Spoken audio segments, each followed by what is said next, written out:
네, 안녕하세요. 저는 파스칼 코리아의 양자 컴퓨팅 담당이사로 있는 정희정입니다. 오늘 초대해 주셔서 감사드리고요.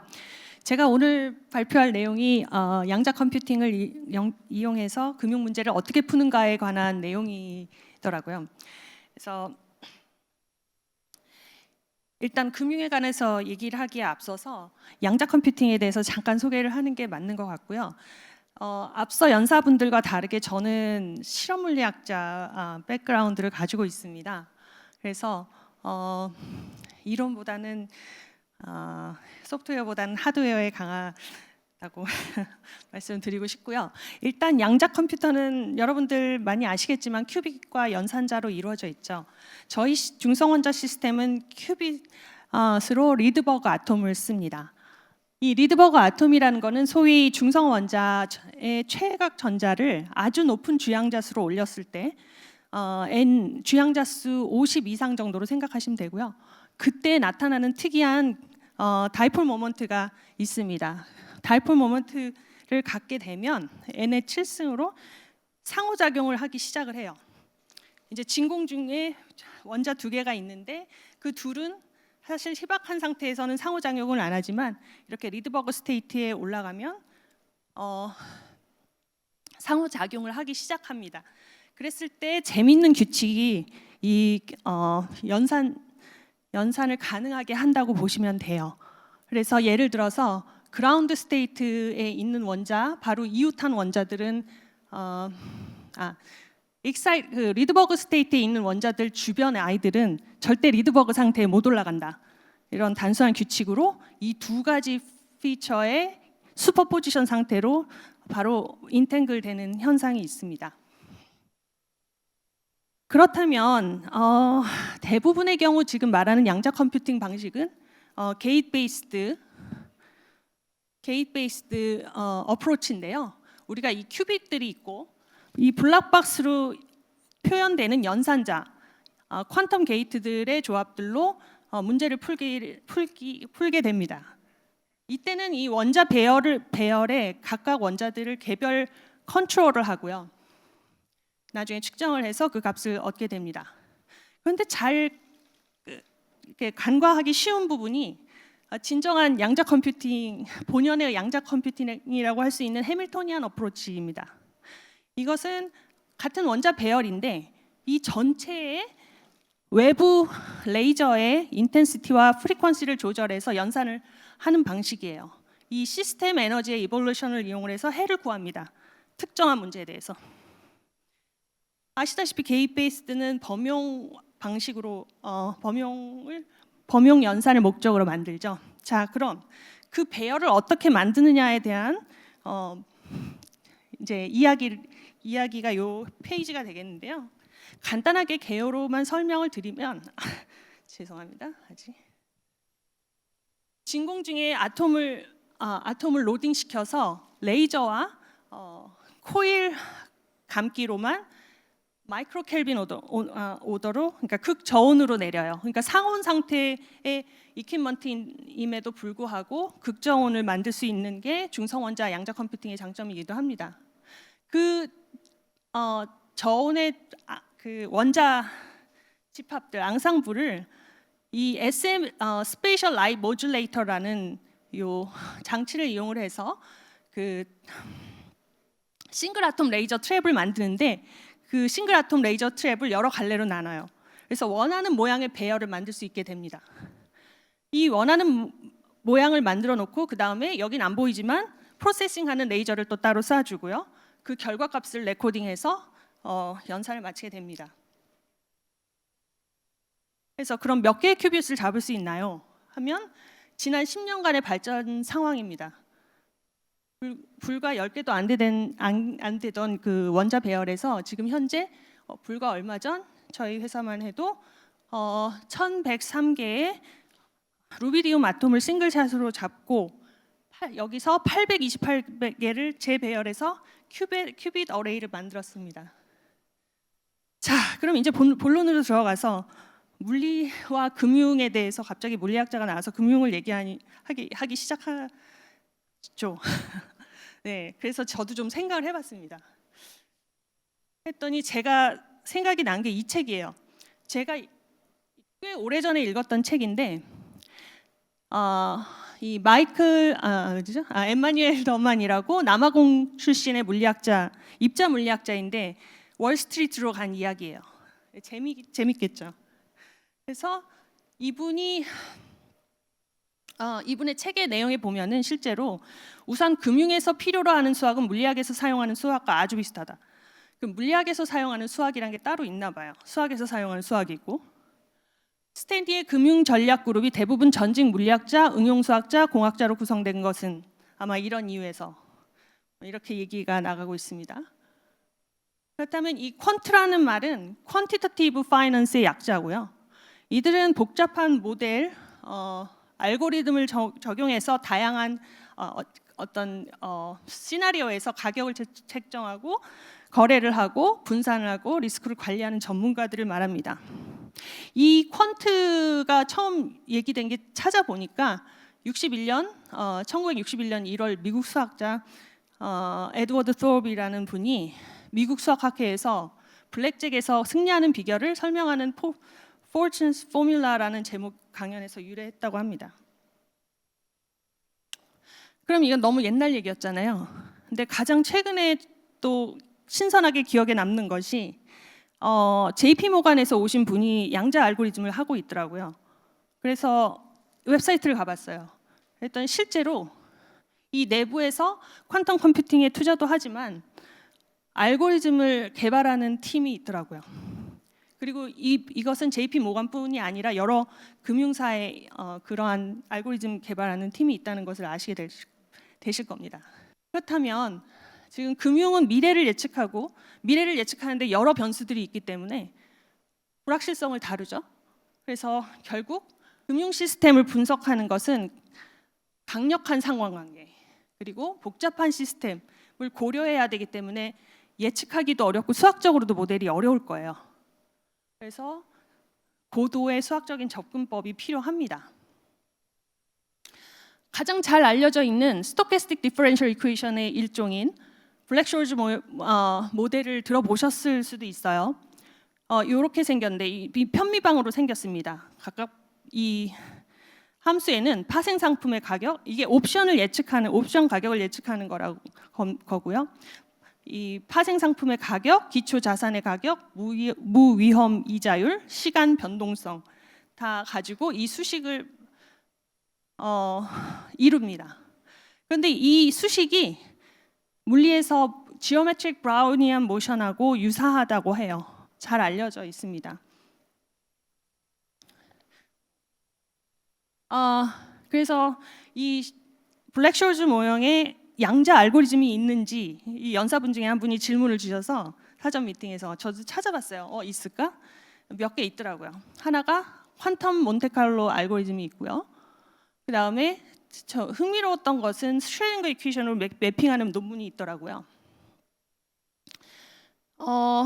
어떤 특정한 경우에 아까 기초자산 가격인가를 익스포넨셜 함수로 치환을 하면 이렇게 슈레딩거 이퀘이션을 만족합니다. 그리고 세 번째는 저희 회사 고유의 알고리즘인 Differentiable Quantum Circuit이라는 걸로 푸는 건데 이는 뉴럴 네트워크를 이용을 해서 디퍼런셜 이퀘이션을 푸는 거예요. 그래서 여러 가지 분야에서 여러 가지 방법으로 풀지 않을까 하는 예상은 되지만 저는 여기서 간단하게 몇 가지 최적화를 위한 그래프 기반의 양자 컴퓨팅 알고리즘이라는 것을 좀 소개하고 마칠까 합니다. 그래프라는 거는 수학적인 용어라는 거 아시죠? 자, 왜 그래프가 갑자기 나오는지 제가 처음에 원자 두 개의 규칙을 말씀드렸어요. 이웃하는 아이가 레드버그 스테이트에 가면 바로 옆에 있는 아이는 절대 못 간다. 그 규칙을 쓰면 써서 생각해 봅시다. 저희가 원자 배열을 이렇게 할 수 있어요. 모두 그라운드 스테이트에 있습니다. 얘네들의 간격을 어떤 상호작용 범위 내에다가 다 위치를 시켜요. 이거를 유닛 디스크 Maximum Independent Set Graph Problem이라고 해요. 이 경우가 이게 개수가 많아질수록 NP 하드 프로블럼인데 글로벌하게 이 전 영역에 어떤 그 오퍼레이션 파라미터에 해당하는 레이저를 조사하면 나중에 이게 시간에 따라서 물론 그 파라미터 튜닝이 있고요. 저희 부스에 가시면 그 파라미터 튜닝을 어떻게 하는지 보여드리겠습니다. 그렇게 해서 해가 나왔을 때 보시면 이 두 가지 색이 두 가지 컬러가 존재하고 얘네들이 그 규칙을 따르죠. 제가 아까 말씀드렸던. 그래서 검정색은 그라운드 스테이트, 그 다음에 이 붉은색은 리드버그 상태에 있다고 보시면 됩니다. 그럼 바로 물리 시스템에서 문제를 푸는 거예요. 해를 구한다고 보시면 됩니다. 이러한 이런 NP 하드 문제의 큐보 문제 같은 것들은 Traveling Salesman Problem이라는 정말 NP 하드 프로블럼을 풀기도 하죠. 그래서 이런 특정 문제에 대해서는 해밀토니안 어프로치로 문제를 풀 수 있다라고 생각하시면 됩니다. 자, 이제 더 실제 논문들의 예시를 가기 전에 잠깐 짤막한 퀴즈를 낼게요. 나이키의 경쟁사가 어딜까요? 어디야? 아디다스야? 어디야? 네, 제가 빨리 넘어갈게요. 닌텐도입니다. 왜일까요? 이해하신 분은 이렇게 끄덕끄덕 해주세요. 왜 경쟁사가 될까요? 자, 가깝게는 위가 있습니다. 닌텐도 위. 실내에서 운동을 할 수 있죠. 그런데 과연 위라는 제품이 나오기 전에는 경쟁사가 아니었을까요? 닌텐도가 어떤 회사죠? 게임기 회사잖아요. 게임하는 인구가 많아지면 밖에서 운동화를 신고 운동하는 인구가 줄어듭니다. 이러한 상관관계에 뭐 전혀 관계가 없을 것 같지만 이런 것들을 그 점과 선으로 나타낼 수 있어요. 그라운드 스테이트, 익사이티드 스테이트 두 개가 양립할 수 없다 했을 때 나타내고 이 관계식을 엣지로 이읍니다. 우리가 그래프의 요소인 노드와 엣지를 정의를 하죠. 이렇게. 그리고 그 노드와 엣지를 이용을 해서 노드는 예를 들어서 그쵸, 통화, 기업, 은행, 자산 이런 것들이 원자 하나하나에 매핑이 되고요. 이 엣지는 관계식은 선을 말합니다. 선은 환율, 이체, 뭐 소유권, 빚 이런 것들이 되고요. 이런 그래프가 상관관계를 이루는 문제를 풀고 솔루션을 도출하는 것을 말합니다. 그게 그래프가 푸는 그래프의 파이낸셜 관계를 그러니까 금융 관계를 매핑을 시켜서 문제를 푸는 시도를 하는 거죠. 그러한 결과들을 한번 보면요, 다 퍼블리시된 논문들 중에서 몇 가지만을 추려왔습니다. 첫 번째 경우가 포트폴리오 옵티마이제이션이 되겠고요. 두 번째가 리스크 매니지먼트, 세 번째가 생성형 데이터를 인위적으로 생성하는 모델링을 말하고, 네 번째가 아까 말한 블랙쇼즈 모형의 그 옵션 가격 예측하는 것입니다. 그러면 뭐 학술 세미나가 아니라고 하셔서 뭐 자세한 것보다는 어떤 방식으로 양자 알고리즘을 썼나만 보여드릴게요. 금융에서 포트폴리오 최적화라는 것은 이제 그 목표가 기대 수익을 극대화하는 거잖아요. 여러 가지를 고려했을 때, 그랬을 때 기존 방법이 있겠죠. 은행권에서 쓰는 그 기존 방법이 개코 솔버, 이그저스티브 솔버 이런 게 있대요. 그것과 비교를 해서 이 논문에서는 D-Wave 하이브리드 메소드를 쓰기도 하고 BQE를 IBM 퀀텀, IBM Q에 돌리기도 하고 텐서 네트워크 솔버를 쓰기도 했답니다. 그랬을 때 이제 이거는 그 논문에서 나온 건 아니고 이해를 돕기 위해서 옵티마이제이션 이후에 자산 포트폴리오를 뭐 이렇다, 옵티마이제이션 되기 전에는 이렇다 하는 것을 봤을 때 수익이 달라지죠. 그런 것들을 결정하기 위한 이 수식의 하나하나 그 금융적인 터미널로지가 들어가는데요. 파이낸셜 리스크 매니지먼트는 어떤 거냐면 이건 실제 은행하고 협업해서 푼 문제예요. 기존에 이게 저희 파스칼에서 발표한 논문인데 그 CIB라는 프랑스 은행과 같이 한 건데요.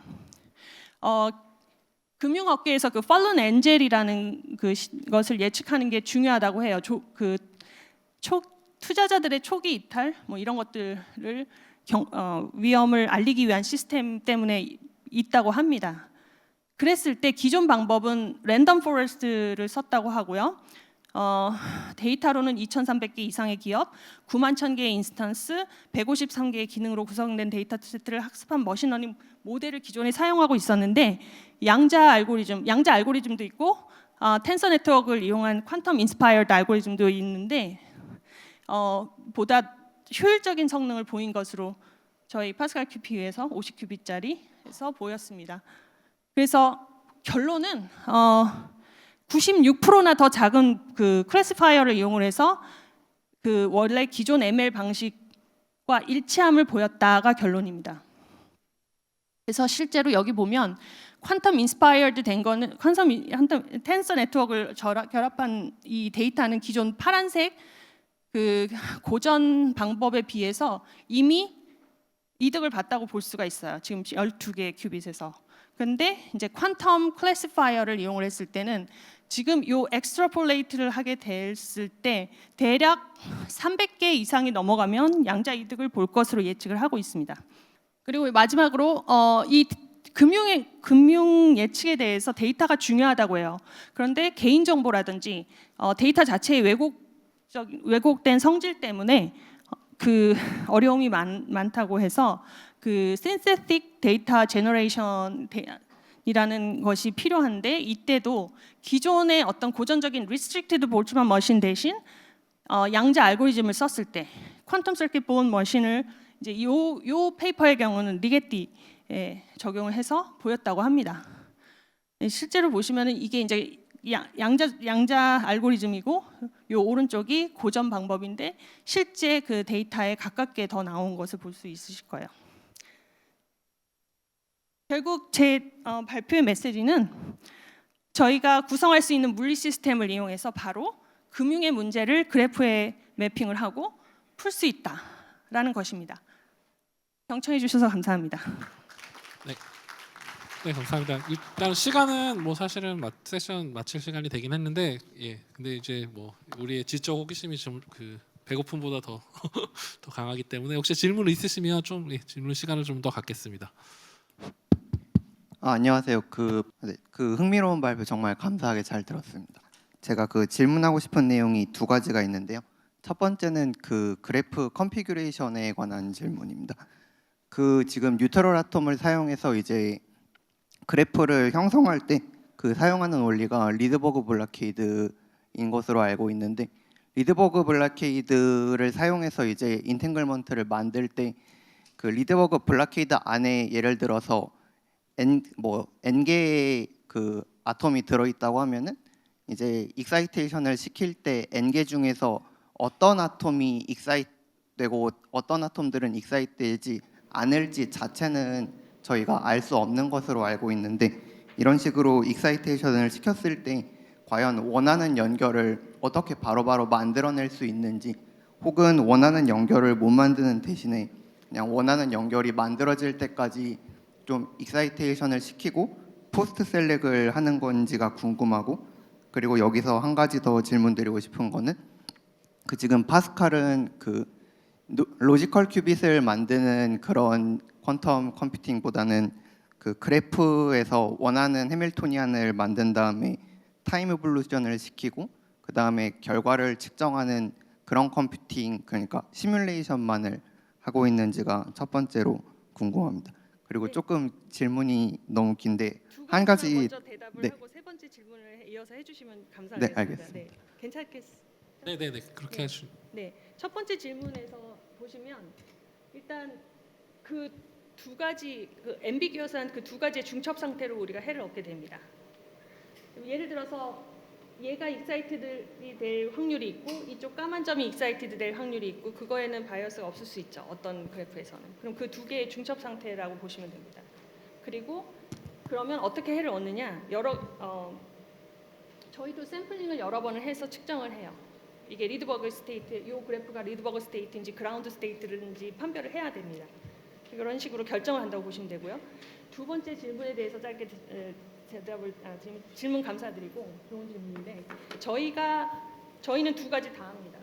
그 게이트 베이스드도 5년 안에 뭔가 제품화하기 적지점까지 개발을 할 것이고, 그런데 지금 모두 아시겠지만 그 폴트 톨러런트로 가는 데는 시간이 걸리잖아요. 근데 그동안 저희가 비즈니스를 해야 되죠.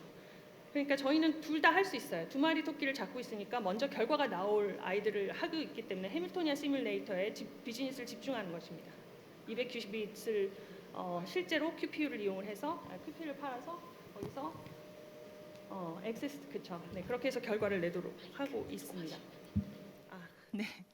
친절한 답변 네. 감사드립니다. 세 번째 그리고 질문이 네. 네네. 제가 간략하게 부탁드리겠습니다. 조금 더 시간을 쓸 수 있다면은 그 조금 그 범위를 넘어선 질문인데, 그 뉴트럴 아톰을 이용한 퀀텀 컴퓨팅 자체에 대해서 조금 파스칼은 어떤 관점을 가지고 계신지 여쭤보고 싶은데요.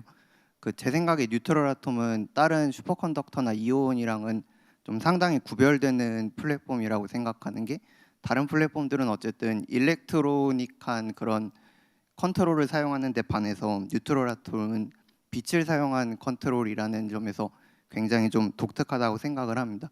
근데 이제 빛을 사용해서 정말로 아톰 자체를 실제로 움직이고 인탱글을 시키고 하기 때문에 그 아톰 수가 너무 많아지면 많아질수록 이들을 뭐 AUD나 SLM을 이용해서 리컴퓨게이션을 시키는 시간 자체가 좀 큐빅 넘버 n에 따라서 굉장히 기하급수적으로 늘어날 것 같은데, 그러면은 그 파스칼은 이 n을 계속해서 빛을 이용한 컨트롤로도 많아진 n을 계속 컨트롤할 수 있을 거라고 그 프로스펙트를 하시는지, 아니면은 그 지금 현재로서 기술적으로 예상되는 수천 개 정도의 큐빗으로도 앞으로 충분히 예상하는 퀀텀 컴퓨팅을 다 할 수 있다고 전망하시는지 여쭤보고 싶습니다. 네. 좋은 질문 감사드리고요. 그 다른 플랫폼과의 장단점은 당연히 있죠. 저희가 그 레이저와 그러니까 뭐 코일이라고 하면 마그넷, 일단 진공 중에 띄어서 원자를 컨트롤하는데 그 기술이 생각보다 많이 발달이 됐습니다. 최근 한 10년간. 그래서 안정적인 스테이블한 레이저 리소스만 있으면 어렵지 않은데, 이제 개수를 늘리는 문제랑 레이저 파워를 물리는 문제가 같이 가죠. 근데 레이저 파워를 하는 거는 여러 가지 아이디어들이 있습니다. 그래서 그거는 크게 뭐 1000큐빗, 10,000큐빗 가는데 문제가, 그러니까 로드맵대로 가는데 다 생각을 해보고 로드맵을 세운 거고요. 근데 지금 말씀하신 것처럼 이제 구동하는 시간이, 그 프로세싱 시간이 지금 현재는 뭐 1초에 한 번 샘플이 나온다 하니까 느리다고 하죠. 그게 단점이 될 수 있지만 그것도 아이디어들이 있습니다. 앞으로 어떤 식으로 그 레피티션 레이트를 증가시켜 갈지에 대해서도 뭐 자세하게 말씀을 못 드리겠지만 여러 아이디어들로 그 시간을 줄여가는 게 저희 로드맵 상에 있습니다. 그래서 이제 결론적으로 말씀드리면 그 결론이라기보다는 다른 플랫폼들이 이제 소형화를 가고 있는데, 그럼 이거는 소형화가 안 되지 않느냐 이런 질문을 하실 수 있잖아요. 근데 소형화를 지금 풀 필요가 없어요. 지금 문제를 푸는 게 더 중요합니다. 그리고 대신 크기 벌키한 시스템이고 하지만 굉장히 안정적이에요. 코헤런스가 좋기 때문에 그게 이 플랫폼의 장점이고, 또한 자유자재로 아톰들을 움직일 수 있는 그 기술, 그 뭐 느리게도 만들지만 그게 그 컨트롤러빌리티가 오히려 전체 계산 시간을 더 빠르게 하지 않을까. 에러 코렉션 하는데 드는 시간이라든지 뭐 여러 가지가 있을 거잖아요. 그래서 아이디어들은 있고요. 지금 뭐 어떤 기술적인 허들에 대한 극복을 하는 아이디어들이 있기 때문에 R&D를 하는 것이고, 네, 앞으로 그 로드맵을 그리는 거기도 합니다. 제가 혹시 놓친 질문이 있을까요? 네, 감사합니다. 다른 질문, 예. 네, 발표 잘 들었습니다. 오늘 이 구성이 처음에 그 사람 몸 안에서 일어나는 일도 말씀해 주시고, 또 언어 세계에 대한 말씀도 해주시고, 또 숫자에 대한 말씀도 해주셔가지고 되게 폭넓은 주제를 잘 다뤘다는 생각도 들면서요. 사실 저는 그 90년대 그 인공 생명이 잠깐 유행했을 때 왜 이게 실리콘에서의 어떤 생명 현상이나 지능이 가능하지 않을까라는 생각으로 계속 공부를 해오고 있고, 지금은 사실 금융회사를 다니고 있습니다. 근데 금융회사도 마찬가지인데 사실 예전에 뭐 저희가 금을 가지고 다니거나 뭐 화폐를 가지고 다니지 않고 이제 더 이상 그 숫자로 기록되는 형태가 됐기 때문에 얼마든지 말씀해 주신 대로 이쪽 영역에서 잘 적용할 수 있는 영역이라고 생각하고 있고요. 또 사실 그 전에 발표해 주셨던 그 언어라는 것이 사실 저는 그 로버트 위너라거나 그 비트겐슈타인이 말씀해 주신 것처럼 그 어떤 커뮤니티를 유지하기 위한 어떤 커뮤니케이션의 수단이 언어라고 생각을 하고 있고, 그래서 저희가 살고 있는 이 세계가 그 사실은 고전 물리 저희가 눈으로 확인할 수 있는 세계의 어떤 한정되어 있기 때문에 만약에 양자 세계를 저희가 그 양자 세계에서 있는 물질들 존재들과 커뮤니케이션 하기 위해서는 사실은 양자 사이언스가 필요할 수밖에 없고 거기에 맞는 커뮤니케이션으로서의 언어가 필요하다고 생각합니다.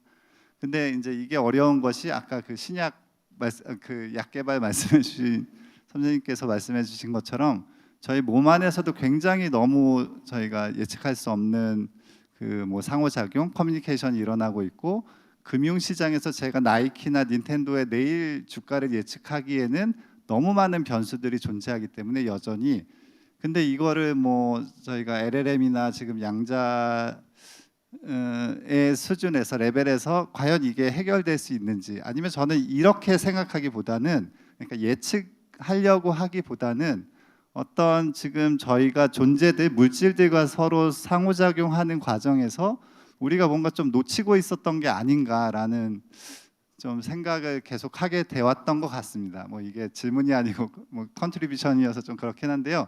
근데 제가 사실 세 분한테 만약에 같이 질문 드릴 수 있는 기회가 만약에 있었다면, 근데 각자 다 각 그 자신의 필드에서 특히 앞에 계신 선생님 같은 경우에도 혹시 물리학을 전공하시면서 지금 어떻게 보면 진짜 눈에 보이지도 않는 영역에서 엄청난 기술을 연구하고 계신데, 그 기술을 연구할 때 어떤 뭐 새로운 기존에 뭐 품었던 어떤 그 질문들을 해결할 수 있는 어떤 여지가 있는지 뭐 그런 거에 대해서 좀 질문을 드려보고 싶었습니다. 네, 고맙습니다.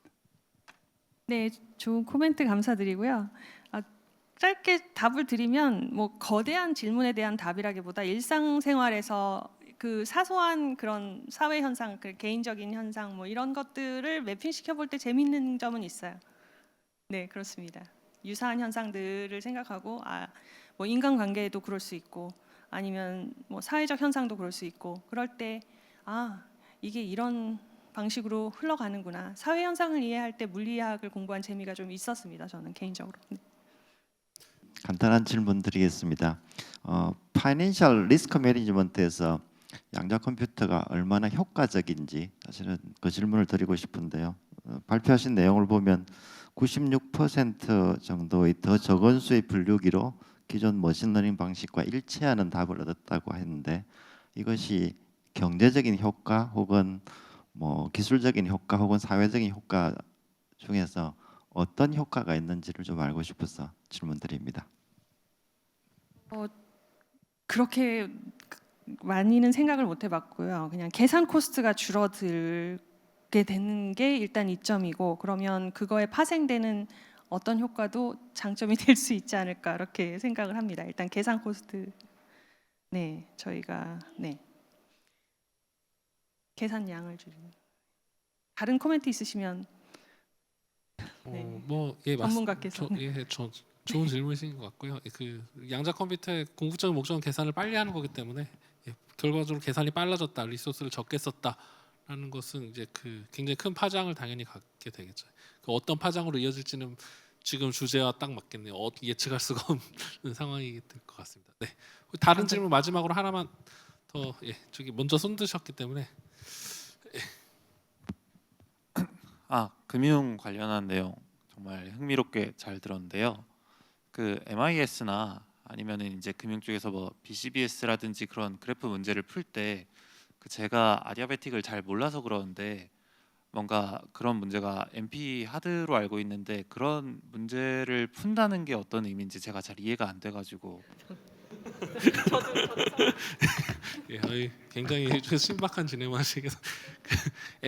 저희가 문제를 푼다라는 것은 당연히 문제가 있으면 해답을 얻는다는 거고, 이제 이 문제가 얼마나 어려운가에 대한 분류 체계들이 있거든요. 그러니까 NP 하드 문제는 이 문제를 빨리 풀 수 있는지 혹은 적게, 여기서 빨리라는 것은 계산과학, 이게 시간상 당연히 시간상 똑같은 의미겠지만 계산과학적으로 효율적으로 이 문제를 풀 수 있느냐에 대한 것이고, 그 계산과학적으로 문제를 풀 수 있는지 없는지 모르는 집합을 NP라고 부르고요. 그 안에서 특별하게 또 어려운 부분들을 NP 하드라고 부르는데, 그런 문제들을 푼다라고 하는 것은 기존에 이게 빨리 풀리는지 안 풀리는지 알려지지 않았는데 빨리 풀었다라고 하면 이제 큰 파장이 있는 거죠. 이게 계산과학적으로.